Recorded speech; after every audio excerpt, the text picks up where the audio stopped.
بسم اللہ الرحمن الرحیم۔ عید پر ہم سب گوشت فریج میں رکھتے ہیں، لیکن کیا آپ جانتے ہیں کہ یونانی طب اس بارے میں کیا کہتی ہے؟ کیا فریج کیا ہوا گوشت واقعی نقصان دیتا ہے یا صرف ایک غلط فہمی ہے؟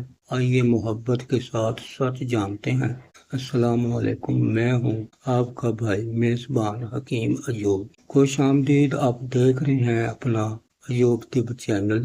آج ویڈیو صحت کا گفٹ ہے، جو نہ کہ صرف آپ کی صحت بلکہ آپ کے پیاروں کے لیے بھی محفوظ گفٹ ہے۔ تو چلیے یونانی طب کے قدیم رازوں کا سفر شروع کرتے ہیں۔ آج ہم ایک بہت اہم سوال کا جواب دیں گے: قربانی کے گوشت کو فریز کر کے رکھنا کیا یہ صحت کے لیے درست ہے یا نقصان دہ؟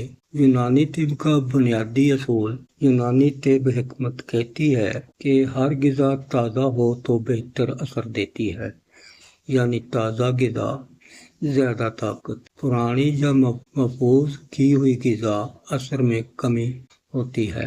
فریز کرنے کی حقیقت: گوشت فریز کرنا حرام یا زہر نہیں، لیکن اس سے تازگی کم ہو جاتی ہے، غذائیت میں کچھ کمی آتی ہے، مزاج بدل جاتا ہے۔ مزاج میں تبدیلی: یونانی طب کے مطابق تازہ گوشت معتدل گوشت سے قدرے سرد خشک، نتیجہ ہاضمہ کمزور، گیس یا بھاری پن۔ بار بار فریز کرنا سب سے خطرناک عادت ہے۔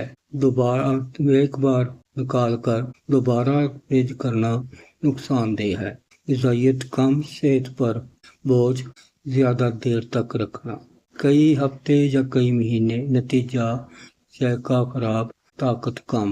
یونانی طریقہ اصول نمبر 1: گوشت کو چھوٹے چھوٹے حصوں میں فریز کریں۔ اصول: ایک بار نکالیں، دوبارہ فریج میں نہ رکھیں۔ اصول نمبر 3 ہے: 2 یا 3 ہفتے کے اندر استعمال کریں۔ اصول نمبر 4: پکانے سے پہلے اچھی طرح دھو کر تھوڑا سا باہر رکھیں۔ سنہری نسخہ ہاضمہ بہتر کرنے کا: یونانی طب اجمین، سونف، کالی مرچ کھانے کے بعد چٹکی بھر لے لیں۔ فائدہ اس کا یہ ہے: گیس ختم، ہاضمہ بہتر ہوگا، بھاری پن ختم۔ مزید پیارا مشورہ: فریز گوشت کے ساتھ ادرک، لہسن، ہلدی شامل لازمی کریں۔ مزاج کو کرتے ہیں ہاضمہ آسان، بتاتے ہیں خوبصورت خلاصہ: فریز کرنا منع نہیں، لیکن تازہ گوشت ہمیشہ بہتر ہے۔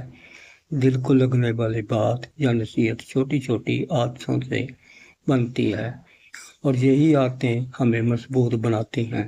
اگر آپ چاہتے ہیں کہ آپ کے گھر والے صحت مند رہیں، ایوب طب یونانی طب کا سچ، تو بھیا یہ تھی آج کی خاص معلومات۔ یاد رکھیں، تندرستی ہزار نعمت ہے، اور یونانی طب میں ہر بیماری کا علاج قدرت کے خزانوں میں چھپا ہے۔ اگر آپ کو آج کی ویڈیو پسند آئی ہو تو اسے لائک کریں اور اپنے پیاروں کے ساتھ شیئر ضرور کریں، تاکہ وہ بھی ان معلومات سے فائدہ اٹھا۔ مزید ایسی معلوماتی ویڈیو کے لیے آپ اپنے چینل ایوب طب کو سبسکرائب کرنا نہ بھولنا۔ خصوصی اپیل ہے میرے بھیا، اپنا اور اپنے پیاروں کا بہت خیال رکھیے گا۔ اللہ ہم سب کا حامی و ناصر ہو۔